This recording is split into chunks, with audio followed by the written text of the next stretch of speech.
Good evening. Welcome, ladies and gents. Really happy to be the host of this first ever event by 8 Wealth International, Invested in Tomorrow 2025. We're doing it obviously in Singapore tonight, and then we're doing the same event in Hong Kong in 2 days' time, but it's also being live streamed, beamed around the world. We'll have people tuning in from all over the place, which is fantastic. My name is Michael Campion. I will be your MC for the evening. I'm really just here as a friend of 8 Wealth International. I know all the guys and girls really well. I've had the good fortune of doing some speeches, some executive coaching, bit of corporate training with the team. I can vouch for them, all wonderful human beings, very good at what they do. And I also have the pleasure of knowing all the individual speakers, the guest speakers tonight, on a personal level as well. Again, superb human beings.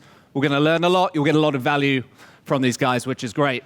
So just a bit of housekeeping. The bathrooms are on the right when you turn out. If you need to run out, don't need to put your hand up. We're all grown-ups, all good. The QR code is for you to submit questions as well. So we very much want to keep it interactive, especially in the second half. So this will be a game of two halves. The first half, we will hear from 3 individual speakers, about 20 minutes each. So we'll be here for 60 minutes. We'll then have a halftime break, much needed, with refreshments, canapes next door. We can mingle, we can network for a little while, and then we'll come back in for a Q&A and panel. So you're very welcome, more than welcome to submit your questions. I'll get up here later with the iPad. I will filter out all the rude ones, and I will make sure the sensible questions get upvoted to the top. So without too much further ado, a quick game is a good game. I'd just like to hand over to the CEO, Ian Riggs, and also just say a big thank you to Dan Earl from API Global, who are helping us put this event together. So thank you to Dan and API Global. Ian Riggs, CEO of 8 Wealth Management, he's flown in from the UK today to be with us. He has over 33 years of experience in wealth management. I know he takes a real interest in the lives of all his clients. Super high touch, really personable chap, and very good at what he does. So please put your hands together for Ian Riggs of 8 Wealth Management. Thank you, buddy. Thanks, mate. Well remembered. Hey, everyone. Hope you're doing well. I am delighted to be here. I love Singapore. Come out here frequently to see clients, get interacted, and we're really happy that there's plenty of people here because 5 minutes before 6 o'clock, the girls were panicking. So thank you very much, and please indulge yourself in all the halftime snacks, the after snacks. We've got some entertainment at the end of the night for you. It's going to be brilliant. So my job today is just to tell you a little bit about 8. So who are 8? Common question we get asked. So to give you a broad overview, we are a firm of chartered financial advisors, and we specialize in one-to-one, face-to-face advice, whether that's financial advice, tax advice, mortgage advice, etc. Our area is about building relationships and those unique one-to-one relationships with our clients. We have about 10,000 families that we look after across the Middle East, Asia, and the UK. And those clients we help manage in the region of about 14 billion US dollars. So there's, we're pretty busy helping those people navigate through their financial journey, which I'm going to talk a bit about as well today. And we are a strategic partner of one of the UK's largest wealth management companies, St James's Place, who are currently managing in excess of 260 billion US dollars in the UK. And our relationship is very much about a strategic partnership. They deliver products and services. We look after clients and deliver advice. That is what our remit is. It's all about advice. And the most common question I get asked all the time is, why are you called 8? Now, obviously, 8's a lucky number. Next time you go to the casino, please put $10 on number 8, and if you win, I'll send you my mobile number. You can share the cash with me. It also is it certainly in Asia represents wealth. But that's not really why we are called 8. We are called 8 because our values are really simple.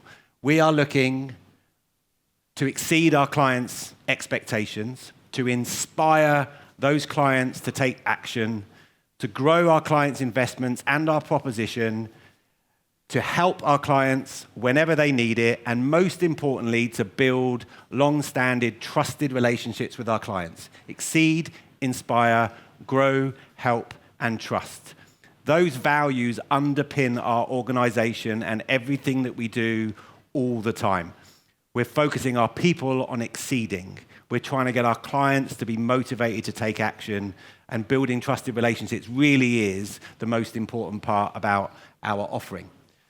And our group is spread across multiple jurisdictions. So we talked about the UK, here in Singapore, Hong Kong, and in Dubai. And the group is made up of 5 individual entities. So we have our financial advice business. That's our core offering. We have our international business. We're here today representing that international business. We have a tax business, and that's an international tax business. We have a mortgage offering, and that's all mortgages across multiple jurisdictions. And we have our wonderful charitable foundation, the 8 Foundation, which I'm proud to say has 80% of our people making monthly contributions out of their salary, which we match pound for pound. And so far, that foundation has raised over £500,000 for local charities and individuals. So 8 really is a business that we're trying to bring together so that our clients can navigate through whatever their life looks like, and we are there on hand to help them whenever they need it. So I'm going to talk to you a little bit today about our vision. So our vision is straightforward. It is to deliver invaluable life to enable our clients' visions to come to life. And we really do focus on what is your vision as a client? Where do you see yourself in X years' time? What do you need help and support with? And our job is to deliver the advice, to give it to you. Whether you follow it or not, and sometimes people don't follow it, that's absolutely fine. We focus on giving the best possible advice that we can, and underpinned by those 5 values is really what 8 is all about. So ultimately, how do we do that? Now, I know you're going to struggle to read this because I tested it earlier on, so don't worry, it's not your eyesight. The text is too small, right? But we've got 5 key pillars that as an organization we are focusing on that will enable us to deliver what we want to do. The first one is we want to make sure we're developing our people. And developing our people is a really important part of a client-centric business. We don't have assets. Our clients are our assets. So our people deliver the client experience. We want to make sure that we've got high-performing, focused people who are engaged in all of our values. We need to make sure we protect our business. We need to protect our clients, and we need to manage risk appropriately. The third thing is about reimagination. We're always trying to reimagine everything. Is there a better way, a faster way, a more profitable way to do things? And final 2 is the integration of technology in our business is extremely important because it enables us to streamline processes, make the experience that our clients have as efficient as possible. And then finally, for me, the most important one is that we empower our financial advisors with the tools, the knowledge, the skills, the support, and everything that they need, because they're the ones that you have a relationship with. Our job is to give them the power and the information and the support that they need to deliver that financial advice. And the whole business, every key part of our business, is aiming at delivering each of those 5 things all of the time. So what do? This is the hardest one, because I could write a really long list, but fundamentally these 5 probably capture at a really high level what we do. The first thing is we do financial planning, proper financial planning with our clients. What do you need in the short term? What are you looking for in the long term? What's happening with your family? What issues are there back at home? What's happening in your current country? Building proper short-term and long-term financial planning is our main objective. But we do, and I'm going to share a little bit with you today on this, we do help our clients with repatriation. It is a thing. Clients are generally becoming more globally mobile. They are moving around, and we've seen a significant area of under-advice, certainly in the repatriation of clients back to the UK. They're missing tricks, they're paying unnecessary tax, and we're pretty sure that's the same in other jurisdictions around the world. So repatriation, a really important part. Property investments and lending. Our clients like property. they like their homes, they like property for to let, to rent, to holiday, and for their family. So we provide a property advice business, which Dan is going to talk a little bit about today, as well as the all-important access to the money, the lending, if required, to support that property portfolio. Tax advice, critical. We have an international tax advice service. Hands up if you like paying tax. Perfect, you can all be clients, that's good news. Nobody likes paying tax. We like to find ways for clients to pay as little tax as possible legitimately. So using tools, using products, using professional people who know what they're talking about to make sure every client is getting bespoke tax advice based on their personal circumstances. And finally, investment management. Most people think all we do is investment management. It actually is a really important part of building a plan, that you manage someone's money and deliver positive returns. And I'm delighted that Schroders are here today to talk about their views on the current market and how much money they're going to make you with the great tips that Reginald is going to give them today. Is that not right, sir? Thank you very much. But investment management is more than just managing an investment. It's managing your cash. So we have cash management services. It's managing your retirement fund. It's also, if you're in Singapore, managing CPF and managing SRS. And Cheryl and Jess, who are two of our highly qualified financial planners, have amazing skills and knowledge in the area of CPF and SRS. So investment management for us is about money linked to a plan that delivers the result for you. And we believe we've got a fantastic proposition that is as good as anywhere else and ultimately should deliver a better result. This, for me, is a really interesting thing because we're an advice-based business. That's what we do. Now, Vanguard, who are one of the biggest wealth managers in the world, managing something like $10 trillion, they conducted a survey recently and a big kind of analysis over the value of advice and determined that you're likely to make 3% or more per year in your return if you take advice. That 3% will come as a result of good tax advice. It will come as a result of timely investments in the market. It will come as a result of good products and good investments. And this is our sweet spot. This is what we're aiming at. We're saying we believe we can give value to every single person we meet. I don't think we've ever met anybody where we didn't add some value. We've met many people that didn't want to buy the value, but we gave the value because that's our job.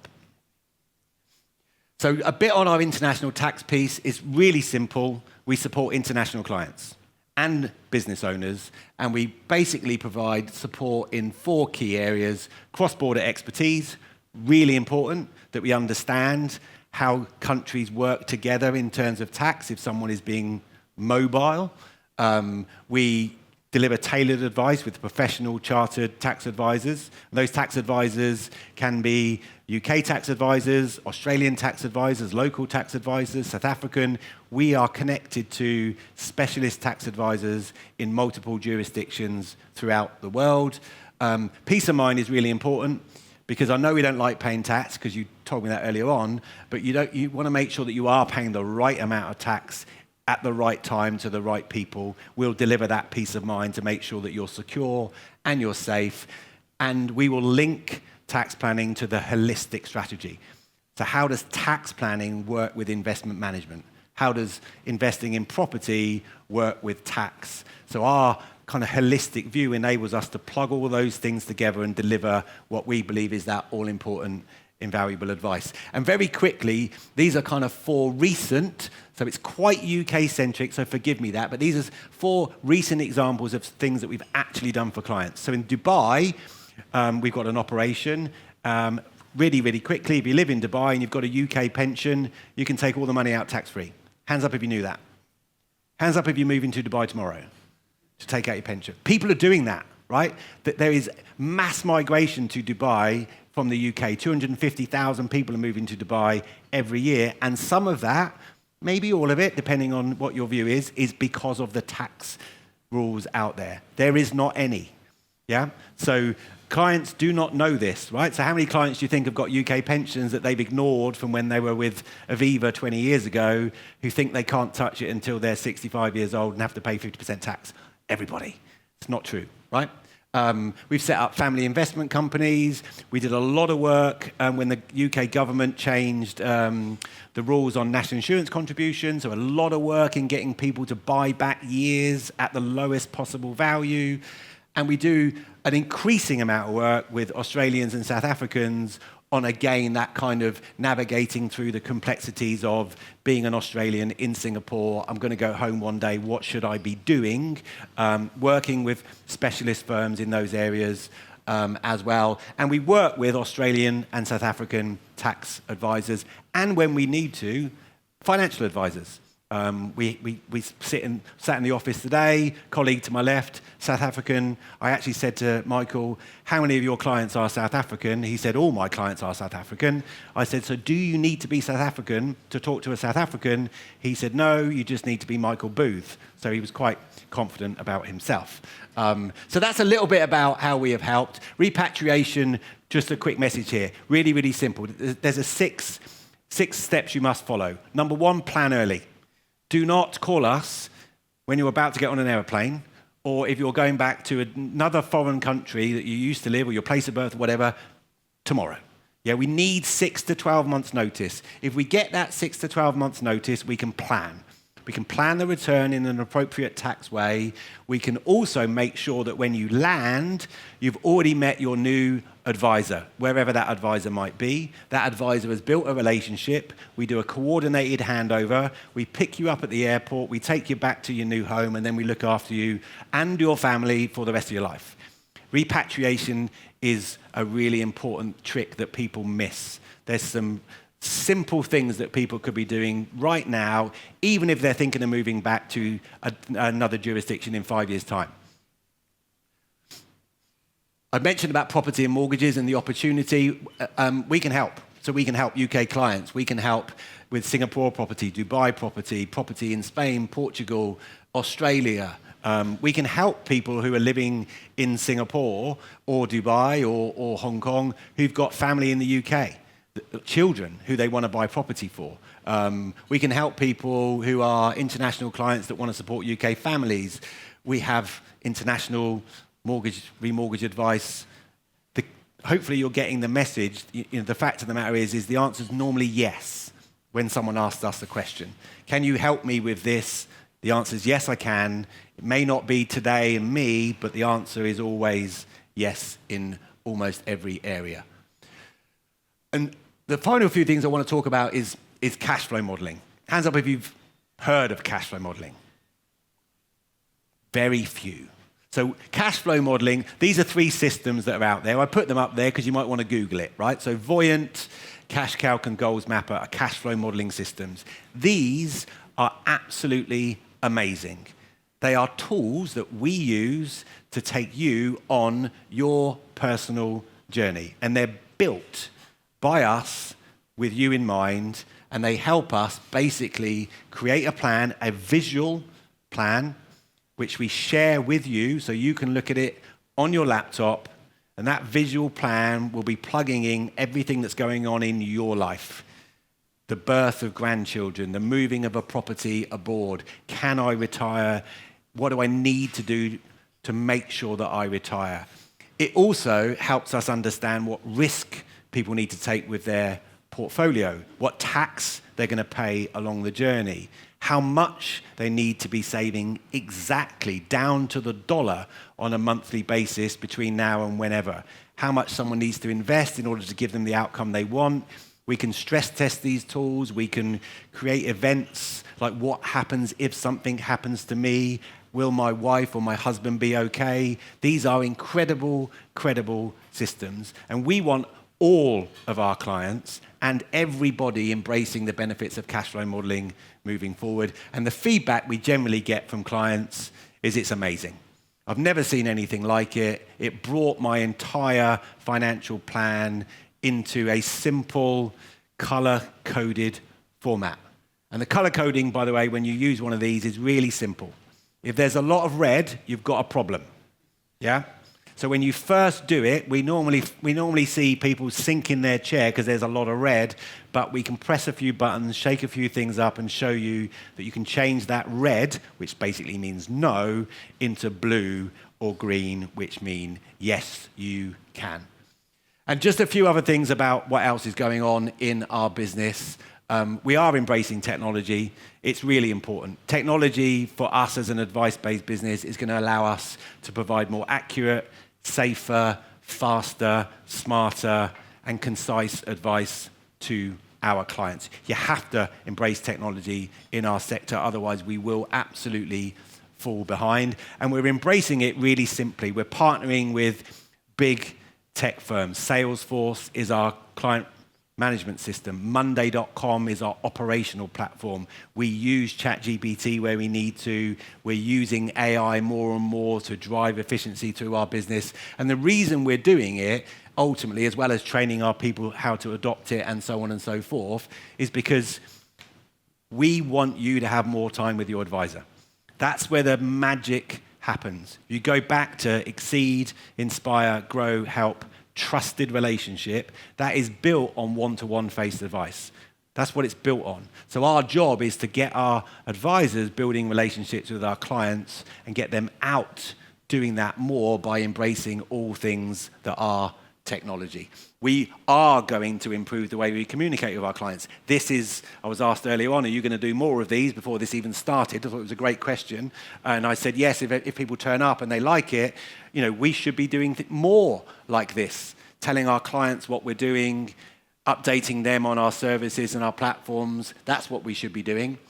Last few things, because Raf has given me the nod up there, I can see you, Raf, don't panic, is we are developing our own advisors. Yeah, the industry is shrinking. The number of qualified financial advisors has halved globally. We need to breed new advisors and train them well. And we need to focus on where it's weak. Only 6% of financial planners in the UK are under 30. Yeah, only 0.5% are under 25. What we're doing is increasing those. We've got 15%. Only 16% are ladies. We're at 23, nearly 25% of our advisors are females. And this year we're going to put another 8 graduates through that financial advice program because the industry will have a problem. And that program is diverse, inclusive, and absolutely committed to making a significant change. And my last thing, and I wish I had longer to talk to you about this one, is the lack of financial education everywhere. I've got 3 children. They did not know what a mortgage was, or a bank account, or a credit card until they got a credit card bill, went over the limit, and asked me to pay it off for them, right? We do not teach children. I've even talked to my brother who's got a son in Singapore. He's not learning about financial education. We've delivered 15 financial education programs across Singapore, the UAE and Hong Kong. We want to be delivering 50, 60, 70, 80 of these education programs. So if you're in a workplace and you think your company could value the employees getting education, talk to us. If you've got children or grandchildren at school, talk to us. We've got an amazing program and it's a wonderful thing that we love to see. We're going to continue to focus on being better. We absolutely are committed to getting a better outcome for our clients and really laser focused on delivering what we said we would deliver at the start, which is invaluable advice to bring your visions to life. Thank you very much. I hope you enjoy the rest of the show. I'm going to pass back to Michael. Thanks, Ian.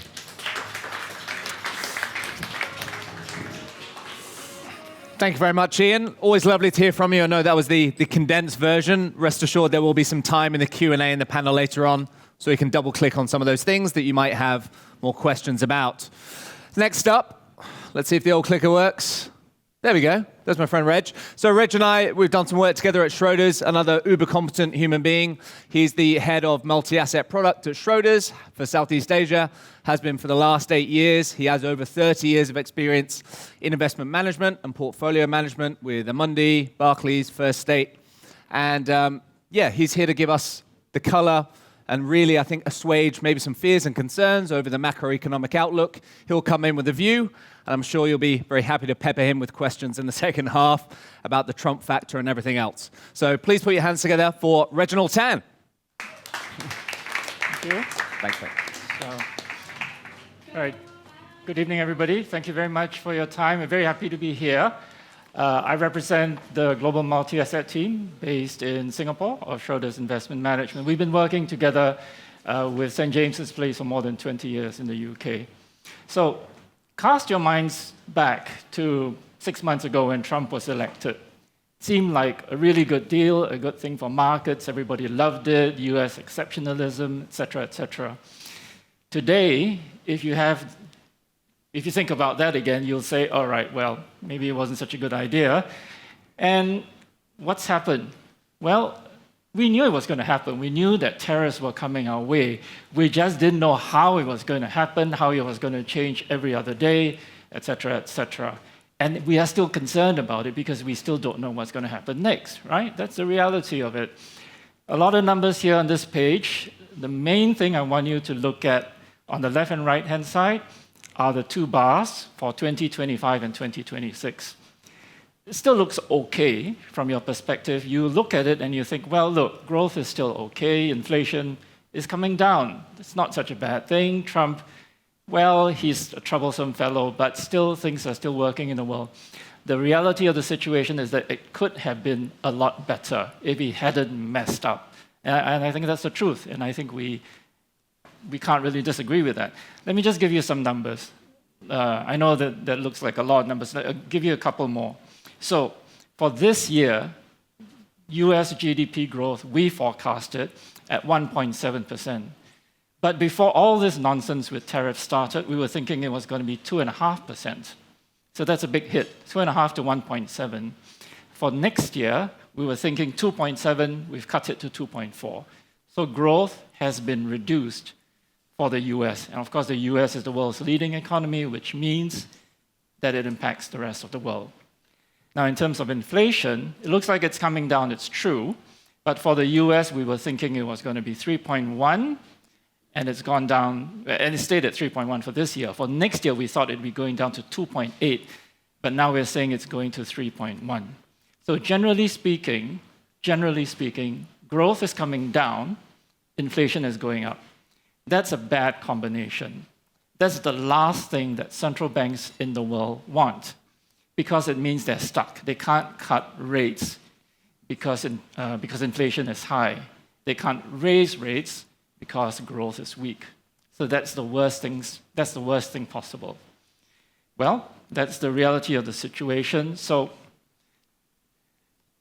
for now, at least, if you look on the left-hand side, the trade cycle is okay. Shipping volumes have been tracking according to contracts because these were placed some time ago. But on the right-hand side, you can see that the line's starting to dip down. What is that telling you? Is that people are starting to forecast weakness. There's a lot of fear, there's a lot of concerns out there in the world today, and there's a lot of uncertainty. I think that's the main thing, uncertainty. All the good things that you thought were going to happen with Trump, now you're not so sure. Now, left-hand side, everyone knows the term now, Liberation Day. I don't know really what he meant by liberation, but 2nd April was Liberation Day. Tariffs, which were pre-Trump at 3%, on average went up to 25% with Liberation Day. Okay? A week later, he said, well, things are not really that great. The market's down. People are coming to me and saying, well, small businesses are not doing so well. We may not be spending as much, etc. So what did he do? He said, well, let's have a 90-day truce. Let's cut back this tariff. Maybe it's not such a great thing, but the reality of the situation is that now, if we look back on this, we know that this is how Trump works. He throws the worst thing at you, and he uses it to negotiate downwards. And that's what we've learned over the last couple of weeks. So anyway, Liberation Day went up to 25%. A week later, he said, let's do this 90-day truce. And then that's because of all the stuff that's coming his way. People are telling him, lobbyists, etc., it's not a great situation, Mr. Trump. So because of that, we have a reduction in the average tariff to 21%. And then just about 2 weeks ago, we had the biggest, I guess, walk back from the brink, if you want to think of it that way, when he and China, the US and China, agreed on another 90-day truce. And this was the most important one, actually, because the original tariff placed on China was 145%. And it was reduced by 115% to 30. And likewise, China went from 125 to 10. If you think about it logically, any tariff beyond 30, 40% is actually meaningless anyway, because it just goes up to such a ridiculous number, it doesn't actually mean anything. But anyway, it was reduced by 115%, and that brings it down now to 12%. So overall, if things stay where they are, tariffs are still up pre-Trump from 3 to 12. It's still higher, and that's why we have those expectations that growth will be reduced and that inflation will go up. So this is assuming tariffs, on average, stay at 12%. The good thing about going through this awful exercise is that we all know now that there is a pain point. Trump will walk back from the brink, as he did, because he knows there are many things coming his way that will hit him right squarely in the jaw if he sticks to it. He's going to lose control of the House of Representatives, of the Senate, etc., etc. He won't be able to pass his bills, and dare I say it, his family, as a result, will not benefit. So I think that's the reality of the situation as well. At the moment, though, what we can say is that the labor market has stayed pretty robust, and that's why we still expect growth to be okay in the US. We don't expect that companies will be laying off people. They could be stopping, not rushing to hire, thinking a bit about businesses, thinking a bit about investments, but it doesn't mean that they'll grind to a halt. Because just like all of us here in this room and the world over, we are still waiting, we are still thinking, what can he do next? But we're not panicking because we know that the US consumer is still spending. The US economy broadly is still strong. But as I said previously, the Fed is stuck. Generally speaking, the Fed is stuck. And that's why the expectation on the right-hand side that rates are coming down, that's the green line and then the purple line, the expectation that rates are coming down will not come through. It will not happen. The market is expecting 2 or maybe 3 interest rate cuts this year. Schroders is saying 0. Because our expectations are that inflation will stay higher and growth will come down. So people could be a little bit disappointed. So generally, before I talk about this slide, generally speaking, you see what I'm leading up to here, right? The whole idea previously that the US was the place to be, the best place to invest, etc., is now out the window. The idea of US exceptionalism out the window. And you've seen that. People have voted with their feet. They've sold equities, US equities, they've sold US bonds, they've sold the US dollar. It really doesn't make sense, right? Because if you think about 6 months, 12 months, Magnificent Seven, crazy valuations, lots of money, NASDAQ, no problem. But it's a real problem now. So the reality of the situation is that things have changed. And while Trump has been doing all this, other regions, other countries have also decided, well, we can't rely on this guy anymore. We don't know what we're dealing with because he keeps changing his mind. So Europe, incredibly, has done the right thing. Europe as a region, we all know, cannot agree among themselves. It doesn't really have very strong leadership, but Germany has stepped up to the plate. From the recent elections, we have seen a very, very strong plan from fiscal spending, from a monetary policy, also from the ECB, to support, to spend. And this has changed things completely as far as the growth outlook is concerned. So what we have seen is we expect the European economy to recover, and it's starting to gain momentum. On the left-hand side, there are some indicators that are pointing to the improving economic outlook. And even more helpful is that the European Central Bank has cut rates thanks to Trump. So things are moving in the right direction as far as Europe is concerned. And this region, this market, has done exceptionally well from the stock market perspective. I think it's outperformed by more than 20% on a year-to-date basis. It's quite unheard of. We live in Asia, so can't help but talk about China. So that's the other big gorilla in the room. And clearly, we know there are problems there. But so far, so good-ish this year. The economy has held up well. A little bit of consumption coming back. But we don't want to get carried away. In fact, if you look at the chart on the left, the green line shows the interest rates inverted. It's not going up, it's going down. The chart's inverted. And the other line, the black line, I guess, is household borrowings. They should generally track each other, but what that tells you is that interest rates going down, not up, going down, has not resulted in households borrowing more.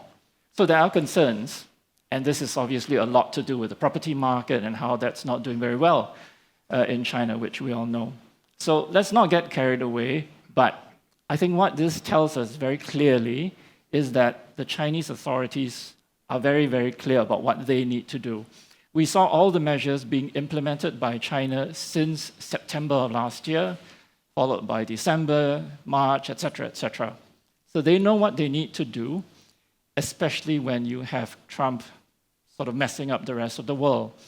And the Chinese leader has gone on trips to talk to Europe, to talk to South America, to talk to Asia about how there can be bilateral relationships away from the US. And I think that's the idea which all of us, even as investors, understand very, very clearly.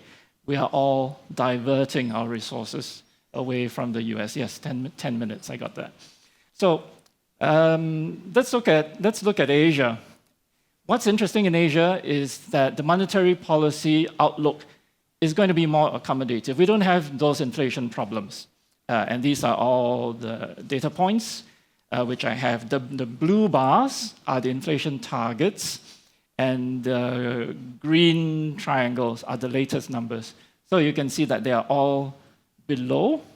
In fact, they're all below, at or below the inflation target. So that means that we don't have an inflation problem in Asia, which means that we can cut interest rates. So that's very, very much different from the US. So that's all fine and good now. We've talked about the big picture. Let's talk about investing in markets. First thing is, very clearly, I already said it, US exceptionalism has been called into question.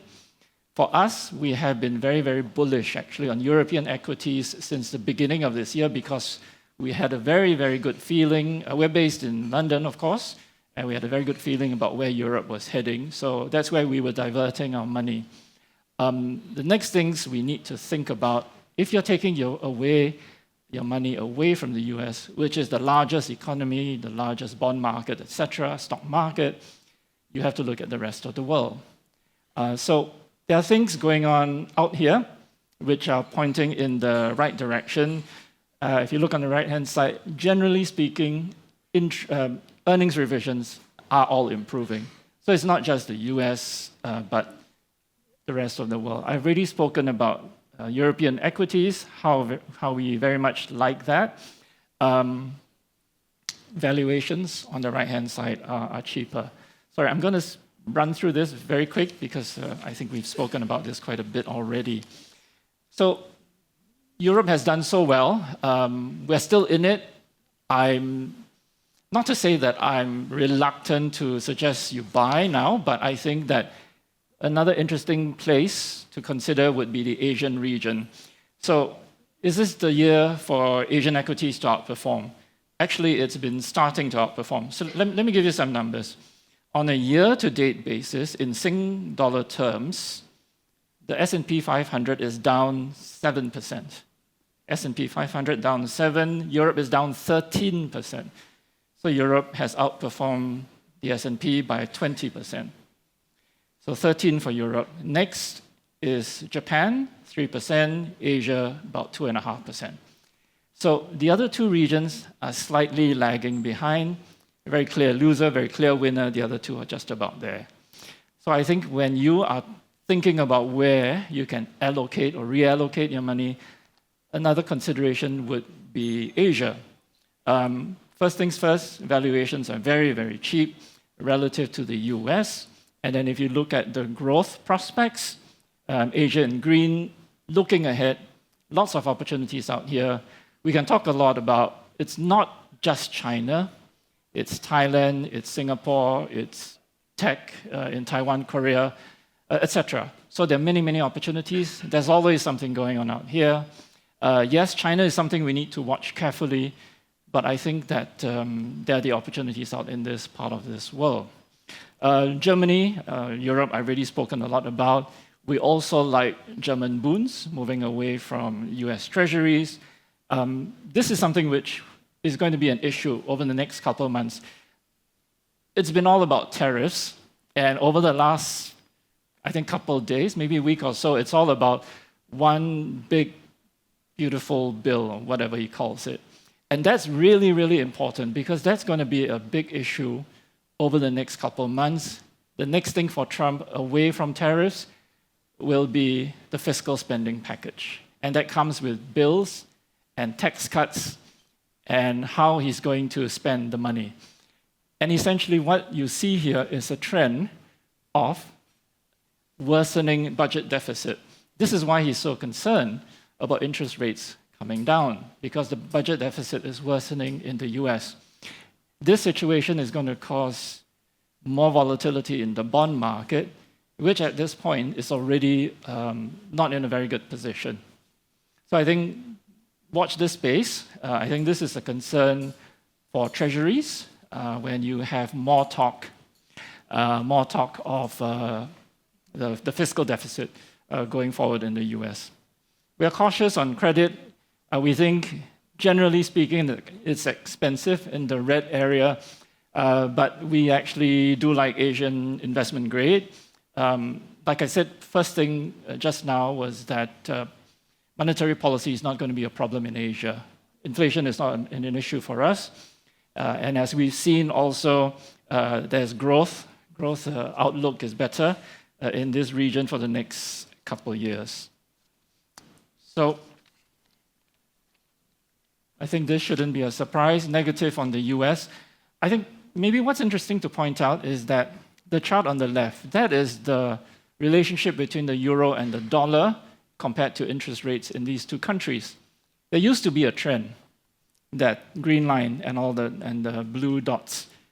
If you look at the top there, that's all broken. That relationship has broken, clearly moved away, and that's only because of US exceptionalism, all the concerns about how things are not what they used to be.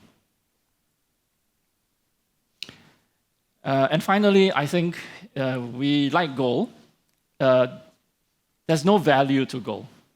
It doesn't do anything other than maybe put it on your wrist or around your neck. It's not used in electronics, well, a little bit. Generally speaking, there's no value to gold. It doesn't pay you any yields or coupons. It's only worth as much as the next person thinks it is. But the reality of the situation is that buying of gold has been phenomenal, not just by central banks, moving away from the dollar, moving away from treasuries. They want a diversifier, so they've been buying gold. Not just central banks, but also individuals. And you've seen gold ETFs taken a lot of inflows as individuals rush to gold. And we like it as a diversifier. So we think that's interesting. It's at all-time highs between, I think, 3,003 or 3,004 thousand US dollars per ounce. But we think that there's still value to it as long as there are all these geopolitical concerns in the world. So finally, this is a summary slide of the Schroders Global Multi-Asset Views. First things first, I will overlay it by saying that we are moving away from the US. US equities, US bonds, and US dollar. It doesn't mean that you throw everything away, of course, right? There are always opportunities, there's always timing, there's always value when it comes down to certain levels. But the point is that we have moved away because there's all that uncertainty created by Trump, which means that you cannot trust that they will come through, they will follow through with their policies, as we got used to over the last decades. This is a very, very, very different president. He's going to be around for the next 3.5 years, and we don't know how things will change, but we know it's going to stay volatile. So that's why we would suggest, even while we are positive on equities, because he stepped back from the brink, we still like equities because we expect that growth generally is picking up, will continue to be positive, but diversify away from the US into the other regions. Europe has done exceptionally well, we still like it, but Japan and Asia also look interesting.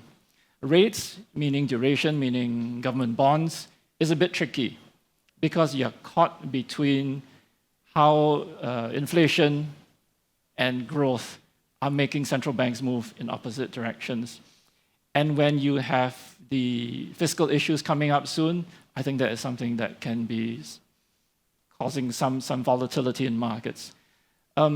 Credit, I mentioned that generally speaking, it's expensive, but we like Asian investment grade. The dollar, very clear. Commodities, also pretty clear. Two things about commodities. One is we like gold, yes. The other one we don't like is energy. Why we don't like energy? If growth is coming back a little bit, even if it's positive, it's been downgraded, that means that demand for energy will be falling off slightly. And unfortunately, APAC has been not very disciplined, so supply has been rising too strongly, and that's why energy prices have been weak. And emerging markets, as I said, if the dollar is weak, generally that means that there are outflows away to other currencies, and Asian countries benefit the most, or emerging markets benefit the most from dollar weakness. So that's it. Thank you very much. Right on cue. And thank you for your time. Thanks, Reg. Wonderful. Thank you, Reg. I'm sure that's going to provoke some questions for the second half, no doubt. Last but not least, my good friend Dan Earl. Dan has real estate in the blood. He's managing director APAC for API Global. So he's really here to talk about wealth management through the lens of property investing. So please put your hands together for my friend Dan Earl. Thanks, buddy. Hello, everyone. How are we doing? Right, let me try and work this clicker. Okay, perfect. So, yeah, I'm Dan from API Global, stands for Assured Property Investments. Apologies if I'm talking very fast here. I've only got 15 minutes. I've had to shorten this. Yeah, so look, API, we're the global leader in sort of investment-grade product and building high-performing property portfolios for investors, whether that's retirement planning, succession planning, wealth preservation, passive income usually for retirement is a big one. 16 offices globally, with teams on the ground in London and Manchester when we focus on UK property investment. Where we're slightly different to other sort of investment-grade businesses is we take a commercial real estate lens to residential. Now, commercial real estate is a very, very heavily regulated asset class, whereas residential isn't. So that's really important from a due diligence layer, but also it's ran commercially, right? So we run all of ours to make money. We're definitely not go and buy your dream home. We're all about, essentially, as Michael said, it's real estate as the investment product, but really all aligned to your strategic goals as an investor to make money. API is the sort of mothership, and we've got a number of different businesses which sit in and plug in. Where API, once again, it's a full end-to-end holistic approach to this, where we help you all the way along through it, working with our partners, obviously at 8 and St James's Place.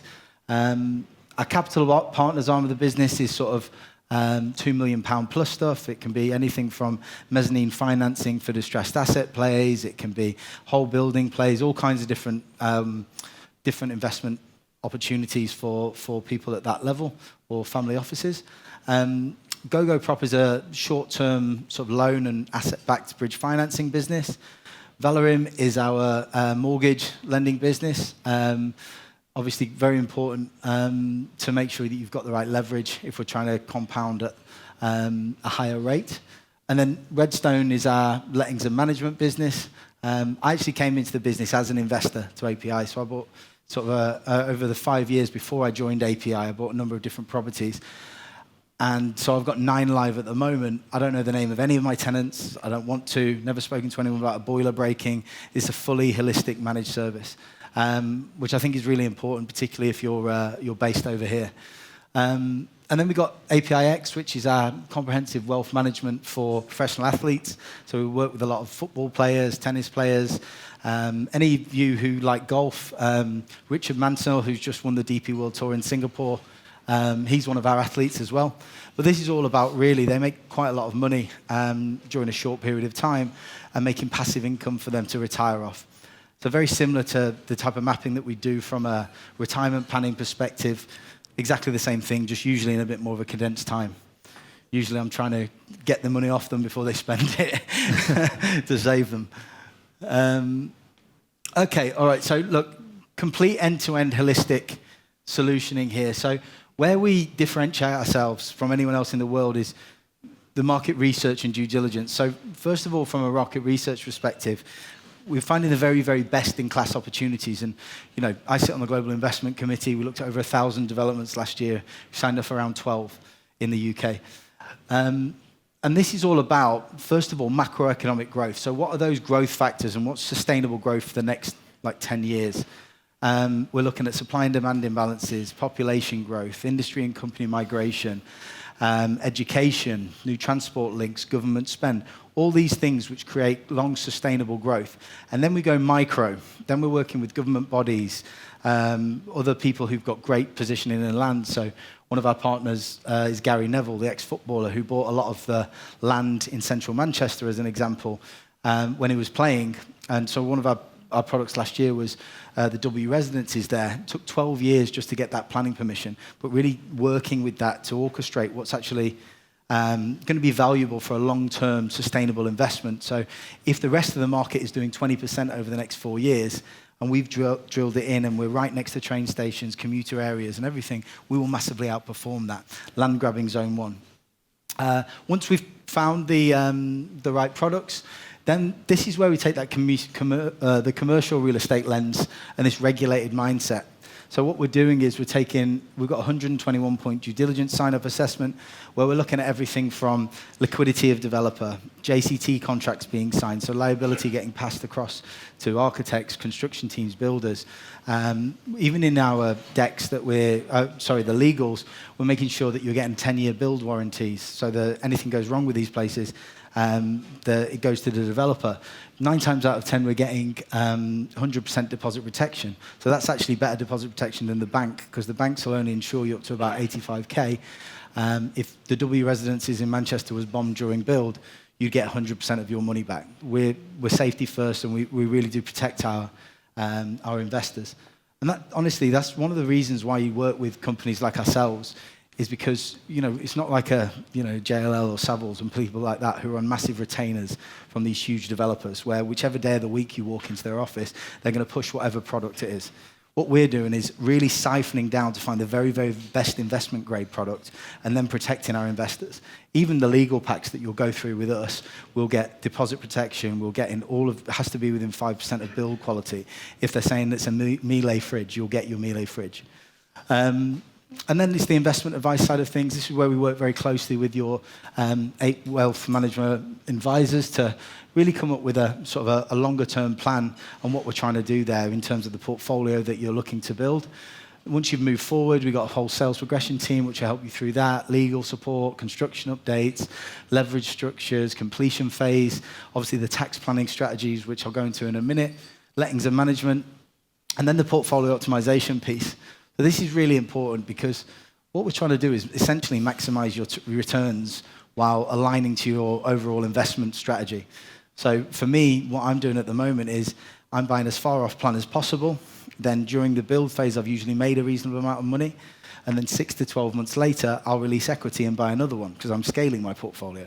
Some people want to pay that down faster because they want bigger passive income. If you want to sell it, we'll help you sell it.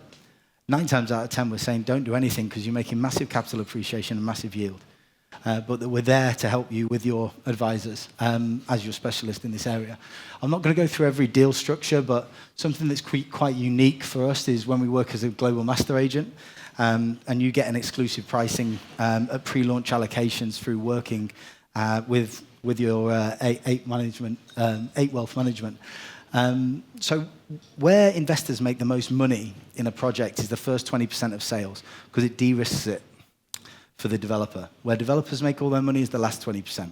So what we do through our private banking networks and the specialist deal that we have with people like SJP are, you get that pre-launch allocation pricing, right? And so then it gets released out to the open market with all these propcos.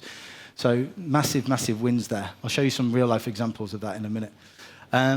Look, this is a 360 view of a distressed asset play that we do. So I'm not sure how many of you know who Blue Crest Capital are, but they're the largest British-owned hedge fund.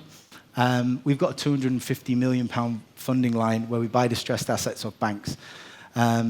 Obviously, it's great for investors because we're buying it for the debt off the bank and then able to take it to market for you guys where, next door's paid considerably more than you and you've obviously got much higher yields.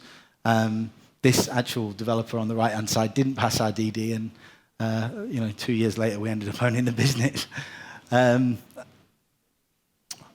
Look, what we do, we protect clients. That's what we do. We're called Assured Property Investments. The reason we've been going 12 years and done 2 billion in sales and one of the longest standing actual investment grade products is because we do that. All funds held in escrow, complete transparency, low capital exposure during build phases if it's an off-plan build, and the portfolio optimization piece to make sure that we're taking a long-term strategy on your funds and aligning to your overall investment goals. Look, these are the things we care about. You're never going to hear me talk about beautiful kitchens, bathrooms, floors. Most of our developments will have those things, but these are the things that matter. This is the base level of making money out of property, as well as structure and leverage and all these other things, but these are the things that create growth. I hate this slide. Look, I've done a reasonable amount in this space. I think the key thing here is I'm an investor. I came in as an investor. I continue to buy this product. I always say to my investors, buy what I buy. I'm doing the same thing as you. And look, we have all of the licensing needed in all the core areas and a great support team right across every single phase that you need to go through. Okay, hopefully that wasn't too boring. Now I'm going to talk about the asset class. I'm doing this fast. Okay, so, how do I go back? So the first reason why, in my opinion, property is the best asset class, and I know I'm going to say that, but the fact that you get to play with a leveraged asset, outside of all the security that you get and the fact that the two biggest stability pillars with the banks and the government need it to keep stable and keep going, and that it's pretty much inflation-proof. The fact that, don't put 300,000 into your 300,000 property because when it grows by 50K, you're only making a 16% return on capital. Put 100 grand in and make the same and a 50% return on capital, or buy 3, make 150,000, and then a 50% ROI on that. The fact that you get to play with a leveraged asset in property, and what we always try and do is, particularly from an off-plan player, and these are actual numbers of our last 3 developments in Manchester, and as an example, if you're only putting 25% into a property and it grows by 1%, you're making a 4% return on capital invested. So 10% growth is 40% return on capital. Right? Let that sink in, because that's really how you make property sexy. That's really how you make money out of property. In these examples, right? So we've got our off-plan development there where you can't see it on there, but it's a 15 or 16% growth during build phase of about 2.5 years. But if you've only invested 25% into that, you're making a 60% return on capital. So you're annualizing 30% return on capital a year. And the way that we work at API, we always look at return on capital invested. And And look, you can see the numbers there. This one actually, I invested in a 2-bed here. I put about 100,000 into it. I refinanced at the end of last year, and it bought me another unit. But the key things and metrics here is, if we're only putting 25% into the property, it only needs to grow by 12.5% to make a 50% return on capital. And so if you look at this region as an example, you've got 20% macro growth of the region, and this is all the way out to all the not-so-nice areas over the next 4 years.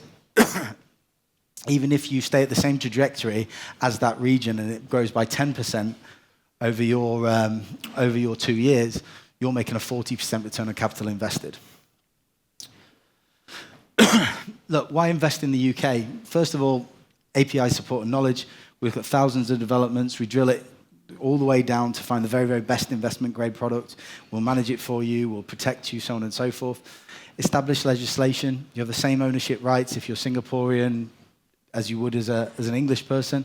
But the big reason why it keeps going, and we'll talk about this later, there's a housing deficit, right? So there's a 4.3 million gap in units at the moment. So it's all about supply and demand.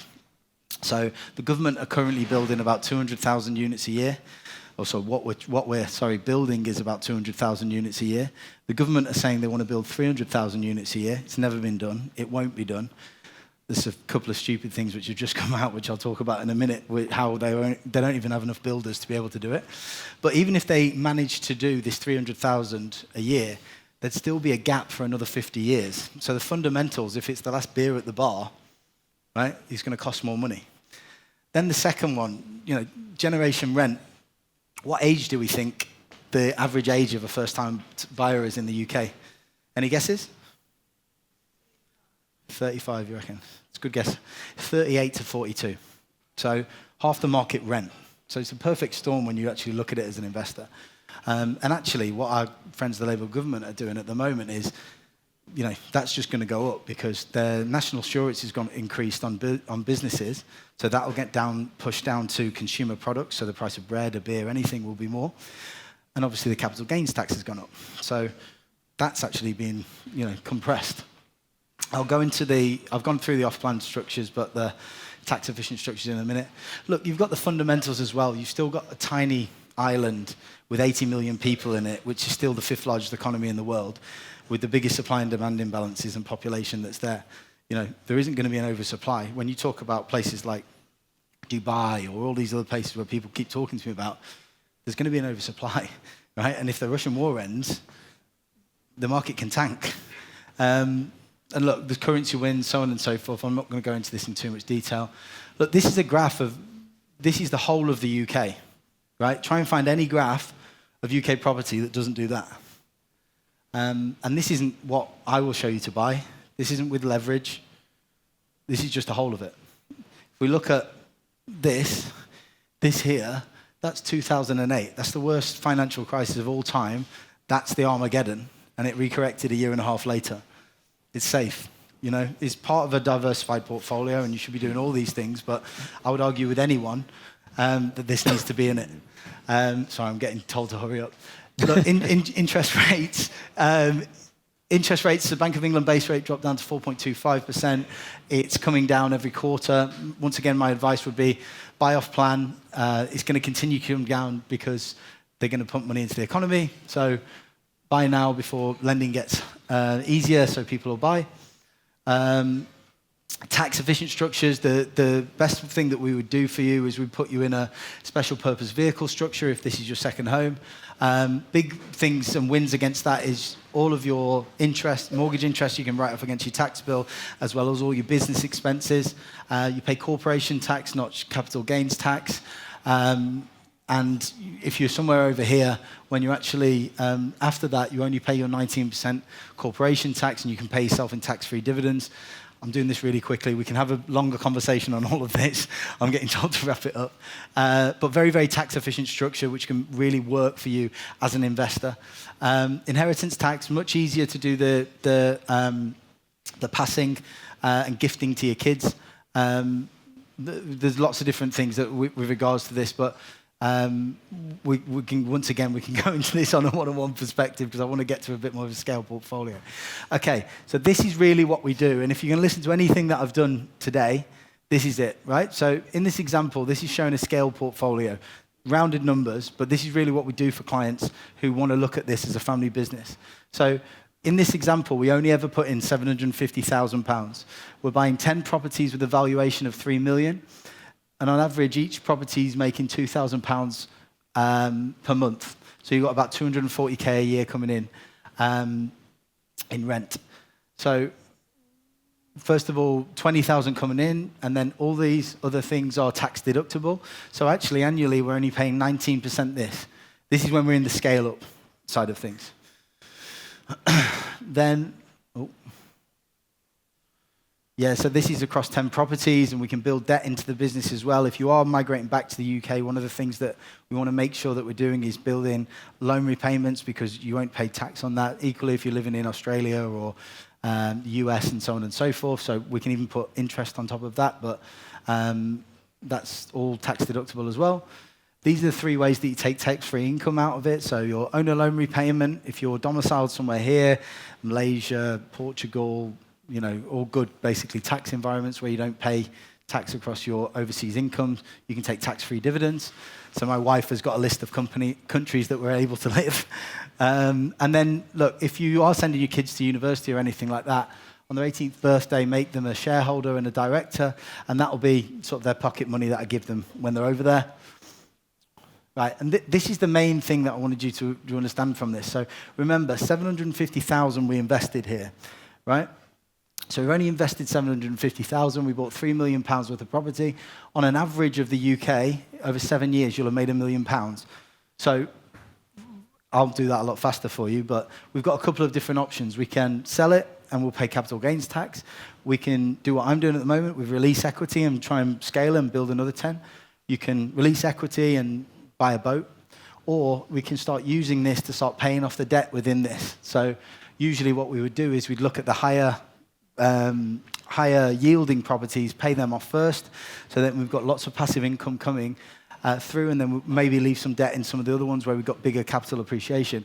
The key thing here is, the idea is you start paying all of this off, and then if we did this over a 10-year period from a retirement planning for passive income, what we would do is we pay into that to then create much bigger passive income. And so, you can be in a situation where you'd have around £350,000 coming in a year with 19% capital gains, corporation tax, and be making about £290,000 passive income. And if you sat over here, you'll be in a situation where you can take that, that's net after tax. Then look, market now. Key thing here, we've got the 4.3 million missing homes, banks lowering interest mortgage rates. This came out 2 days ago.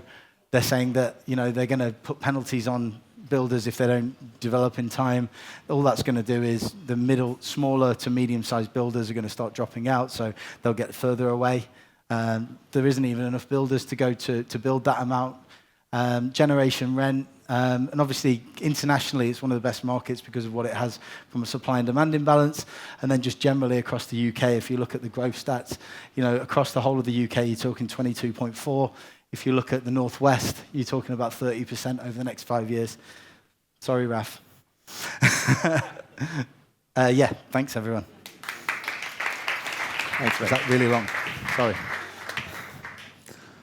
Don't apologize for giving value. So thank you to Dan, thank you Ian, thank you Reg. If you haven't scanned the QR code already, please do so. I imagine those 3 speakers will have provoked some thoughts for questions, so you can submit those to me. I will go through them during this halftime break. We're going to break for 20 minutes. There's a canapé and a drink with your name on it next door. So we'll come back at around 7:55, I believe, and then we'll get these gentlemen up here for a panel. Thank you very much, and enjoy the break. Right, beautiful people. Hopefully you enjoyed the first half. Any questions you have, as I said, you can upload them on the QR code. If you want to go old school and analog, we will have a roving mic as well, if we have time. We're doing pretty well. I think we want to release you guys to the bar and the canapes again at around 8:30, so that's 25 minutes.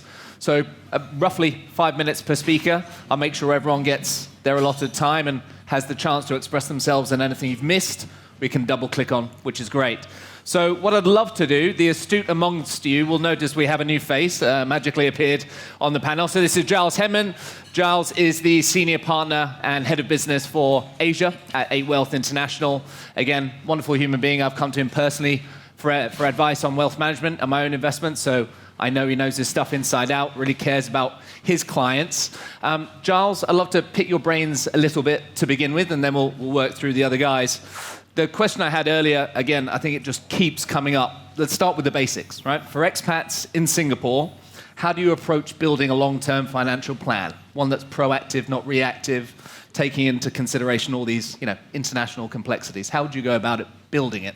Okay. Hello, everybody. Thanks for coming this evening. I think it's very simple in the beginning, which is starting with the end in mind.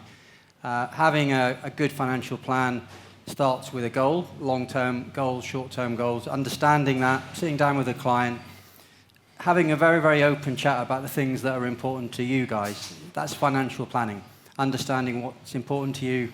It's very different to what's important to me, what's important to the person next to you. Once we know and understand that, it's about then overlaying all of those other complexities. The country that you sit in today, the country where you own assets, the country where you might retire. I don't know whether you've noticed, but a lot of governments have huge debt. Tax is only going to be going one way, and that's up. Governments are looking at more and more ways of taxing your wealth. It's our job to protect your wealth. And for a good financial plan is creating that path of least resistance to make sure that your money is going to be working as hard as possible for you. So you either have to have less money to give you the retirement that you need, or your money has to work less hard, i.e. you don't have to take as much risk with the assets that you've built. It's as simple as that, but it obviously requires lots of expertise and somebody that works with you that cares about you. And that's hopefully where we excel. Wonderful. Thank you, Giles. There's the most upvoted question here at the moment with regards to kind of your field of expertise is actually on the growing prominence of AI and how that will evolve. I'm going to take a bridge to get there, though. First, I know personally speaking, the most value I got, there were many things I got out from our meetings, but when I actually saw the cash flow modeled out into the future, what me and my wife have, what we need for our 2 kids, and actually just seeing it color-coded and mapped out gives you that immense amount of peace of mind. How much are we just buying security, buying peace of mind? Planning is essential, even if having a plan can get blown out the water. Where do you see the value of the human touch before we go to AI? Yeah, well, a good plan is something that is built around you, that you've understood today and you've bought into today. But stuff changes. Stuff changes in your life. The macro environment changes. Countries invade other countries. Countries vote in people like Donald Trump, and then everything that you thought was the case suddenly feels very different. So the big part of what we do is obviously once we've built that plan, it's regular review. So the things like cash flow modelling, which work really, really well, is every time we sit down and review, we go back to the plan. We look at how well you're doing against the plan, whether we need to change anything. And cash flow modelling is a really great tool amongst other things that we use for those sliding door moments, the turn left, turn right. And what I love is when a client, and there's a number of you in the room today, pick up the phone and say, look, I'm thinking about doing this. What do you think? What's going to be the impact? Now, I can't tell you what you should do, but what we can do is tell you what that action will do to your overall plan. Is it going to make it better, worse, more efficient? Is there a better way of achieving that same result? Great. And just one more for you, Giles, before we move to the next person. That's it, most upvoted, so I have to go with the room. With the growing prominence of AI, how will you expect client engagements to evolve? I've gone down recently quite a lot of rabbit holes when it comes to AI. I'm into my Instagram. He lives in rabbit holes. Loads of stuff on AI. I think if we ignore AI in terms of future investing, we're in lots of trouble. I think it's going to have a massive impact on the world generally. I think there's going to be quite a number of jobs that won't exist in the future. I don't think it replaces us. I think it will replace I'll be replaced by somebody that uses AI better than me if I don't learn how I can use AI for the benefit of our business and my clients. But I still believe when it comes to your money, your future, your financial plan, your kids' future, kids' financial education, sending them to university, people want to speak to a human being for that reassurance. They want to be able to pick up the phone and speak to a real person, not a virtual person. I had a conversation with a virtual person earlier. My wife had a small procedure in hospital, and I was trying to ring her early to find out how she was doing, and I was on the phone for 10 minutes until I realised I was speaking to a bot. Genuinely, I mean, it was very good, but it wasn't a real person, and it was the last person I wanted to speak to find out whether my wife was okay. So yes, I think artificial intelligence, we're absolutely invested in it. We believe that it's going to be a big part of our future, but I still believe that for financial planning, for those big moments, the human touch is going to be important. As do I. As a speaker, I'm kind of dead. Yes. Although worryingly, AI has passed the Turing test already, by all accounts. A 10-minute conversation before you realised it was a bot. Absolutely. Yeah. Terrifying. Michael, do you mind if I just... No, please, jump in. Just not about AI. Oh, go. Giles is the man about AI. This is not really Giles, by the way. It's an avatar. It's a hologram of Giles. It cost £2,500, and it's been the best investment we've ever made. He's currently in hospital with his wife, and she's absolutely fine, in case you wanted to know. No, what I was going to say was, to the planning piece, really important. So Mike Tyson famously once said, it's all well and good having a plan until you get punched in the face. That was always his strategy. He said they can have a biggest plan they want, but when I'm punch them in the face, they're going to have to think differently. Our job, when our clients get punched in the face, is to wipe the face, fix it, stitch it up, and move on. And that's where planning on a human level can never be replaced, because it's emotional, it's about people, it's about relationships, and there will be people that won't want that, but the majority of the people we think need people. Yeah, we are a race that rely on relationships. Yeah, I think we kind of all love each other most of the time, so as long as that stays the way, then we're good, right? I'm with you. I'm with you 100% of the way. Happy days. Reg, I'll come to you next. Sure. Proximity. Fortunately for you, I don't know how tough this question's going to be. With China +1 gaining increasing relevance, how do you expect Indian equities to perform or outperform their Asian peers versus historical performance? Maybe you can blend that with a view on emerging markets, not just India per se. Yeah. Sure, that's fine. That's fine. I mean, India is the largest country in the world today, 1.4 billion people, bigger than China. The middle class, probably about 300 million people, bigger than the US as a whole. Now, more interestingly, think of India as China 5-10 years ago, before China became China of today. So it's still got those legs, it's still got the growth, it's still got the opportunities, and it's doing very well. And that was reflected in the performance of the stock market over the last year or two. When people couldn't get enough of it, it got very, very expensive, and then it got sold down, and people found all kinds of reasons to sell it. But end of the day, it's a very, very interesting opportunity. There are lots of good things going on about it. At this time, also, earnings we see to be improving. Interest rates are actually coming down, thanks to Trump again. But that makes it something that we like. If you look at the world today, again, back to Trump, lots of uncertainties, trade, etc. India is a country that is sort of shielded from that to that extent, because a lot of what is in the stock market is more domestically oriented. So the companies, the businesses within the stock market today are impacted by more about what's going on in the country. It doesn't mean that it's shielded from Trump and all the rest of it, but at least it's better protected than the rest. Other countries. China, we know, it's squarely in Trump's Crosshairs. Crosshairs, thank you. And so, so they're getting, the 145 down to 30 or whatever it is. So that's the reality of that situation. But China also has the means, the wherewithal to find their way out of it. They were the first ones to stand up to Trump. Trump, I don't know if he expected, but maybe he was hoping that they would crumble. They said, no, look, you're going to be around for the next 4 years. We are China, we are the country in the middle of the world. We've been around for 5,000 years. Nothing. So he buckled, and China has said, fine, so now let's talk. And he kept groveling to them. They want to talk to me, and they're like, no, we don't want to talk to you. So now so this is where we are today, as far as China and India are concerned. Very different, but also interesting opportunities always for both of them. As I said before, we think of Asia as one homogeneous whole, which it clearly isn't. You've got these two sort of competing monsters, if you will. Then you've got the tech companies in Taiwan and Korea. You've got Singapore, for what it's worth, right? It's interesting. It's great governance and all those sort of things. So as far as emerging markets or Asia is concerned, as long as valuations are cheaper, as long as the dollar is uncertain, liquidity flows our way. So we see interesting opportunities away from the US to diversify away from the US, just as Europe has done so far this year.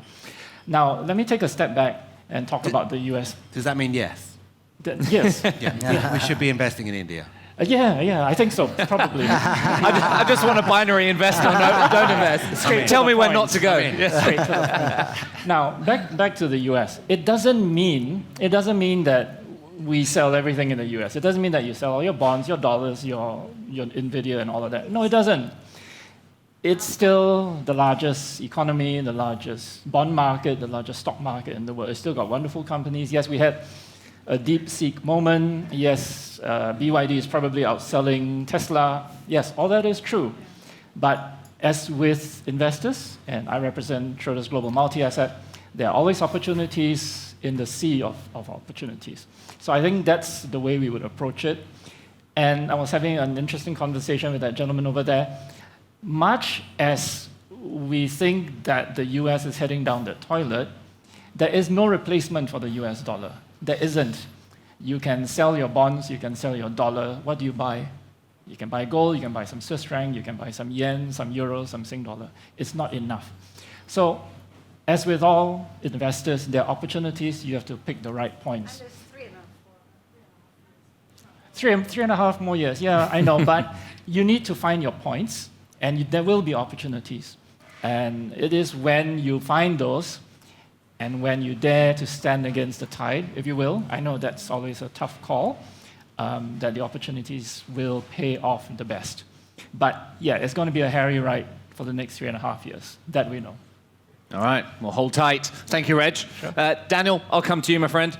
The most upvoted question, I don't know if you have it off the top of your head. If not, we can go ballpark. But lots of people asking, what's the annual net rental yields on UK commercial or residential property? Well, what kind of yields can they expect for UK residential property? And maybe you can couch that into kind of London versus the other regions, if that's helpful. Yeah, no, not a problem. I mean, look, first of all, I think you need to make data-driven decisions around where you're going to be. But generally, Zone 1 London, you're talking about 2.5% to 4% max, but probably averaging out around 3%.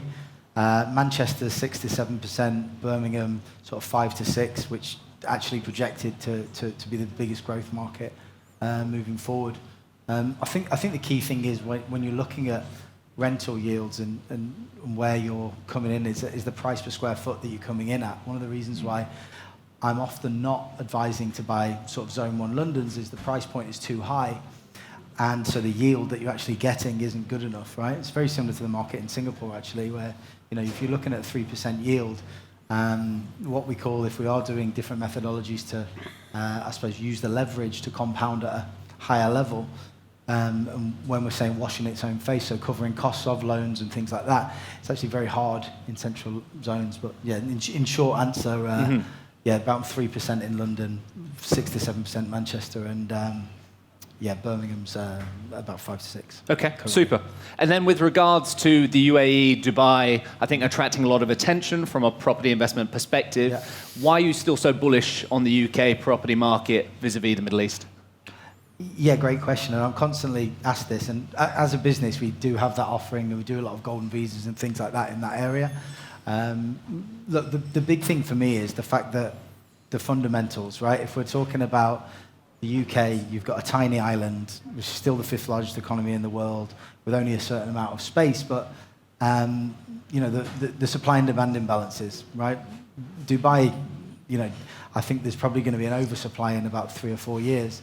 Whereas the UK, you've got that 4.3 million gap, right? Where they're never going to bridge that gap with where they're sat. And I know I had to rush through it earlier, but they don't even have enough builders to do the 300,000 that Labour are talking about doing there. So, and even if they did hit that 300,000, it'd be another 50-year gap. So the basis of supply and demand imbalances is core to that.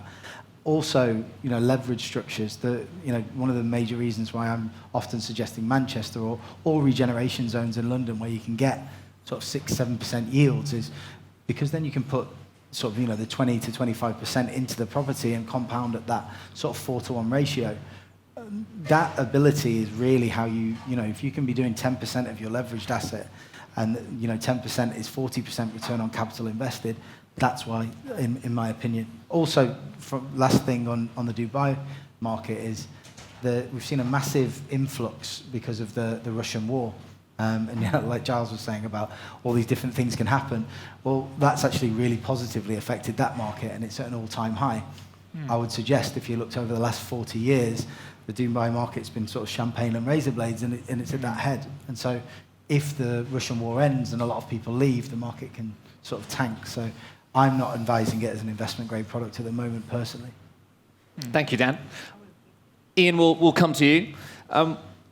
Look, we've seen a lot of global uncertainty, right? We've been talking about it all evening. What is the number one thing that you think clients most need from their advisor at 8 Wealth? Good question. Too good, Good perhaps. question. I've stunned you into silence. Thank you very much. Yeah, good question. Well, I'll tell you what happens, I suppose, which probably is therefore the answer to the question. What happens is we see a heightened level of communication our way. So and we've measured it before. So, tariff times, COVID times, volatile times in markets, whether that's property markets or equity, the inflow of communication to us spikes by 5-fold, because what they want is a cuddle. They want to feel reassured that their plan is on track, and they want to be comforted that it's going to be okay. That's the thing. What we're kind of saying that we're planning on doing, and we were able to do it because we were ready in the UK, and we need to get ready in Asia and the Middle East, was we were quick to communicate and beat that. Mm-hmm. So us being able to pick up the Trump issue on Monday and communicate that comfort blanket to clients by Wednesday morning actually gave them the comfort, which meant they didn't need necessarily any more. Therefore, that's efficient. They didn't waste their time. We gave them the reassurance. So it's definitely reassurance, hand-holding, will I be okay? The most common question you get when you build a plan, and I know Giles would agree with this, is when you review that plan. So let's say you create a plan, it's implemented. That's right. And sticking to it. Someone retires, let's say, and you say, yes, you can retire. For the first 2 years of that plan, you have to give that client reassurance that it's still okay. And the first question they always ask is not how much money did you make me, not what was my annual returns, not what's my tax problem. It's can I still be retired? And that is the wonderful thing about the job, because you can make things like retirement and other things really happy for people. So it's cool.